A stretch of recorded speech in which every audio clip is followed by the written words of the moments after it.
Thank you for tuning in to Investment Insight presented by McCay Wealth Advisory. My name is Hayden Proffitt. Joining us today, we have Brent McCay. Brent, prenups can get kind of complex for the super wealthy. Can you hit on that? Right. So there was recently a big, wedding with Jeff Bezos and Lauren Sanchez, where, they for a while there had talked about renting the entire city of Venice out. And so one of the things that there were protests against the wedding, against the wedding and celebrities and super wealthy in general. But one of the big things that was an article came up about is the complex prenup. What are in those things? And so we don't know if he had a prenup, but we assume based on his first marriage ending and not having a prenup that he probably got a prenup on this one. But there's a couple things that people should consider, if you're going to do a prenuptial agreement.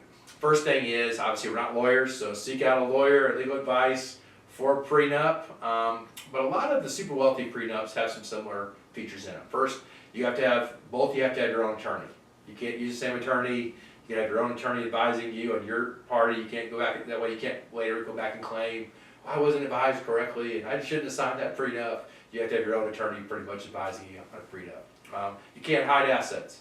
If you've got a $1 million checking account out there, just your name, and your goal is you don't share everything in the prenup, then you would be subject to, being split. But most of the very wealthy people have confidentiality agreements where you will agree not to disparage each other or not to handle those things. It also can address closely held businesses. So if you own a small business and it's not easy to sell, it's not like you can split Bank of America 50-50, it might say if we get divorced, here's how it goes. Some of the super wealthy people, some of this was kind of mean, was you must exercise 4 times a week. There was a penalty for cheating, but it didn't mean you get divorced. One prominent basketball player said cheating is commonplace, so he can't be penalized if he does. I'm not sure why he wants to get married.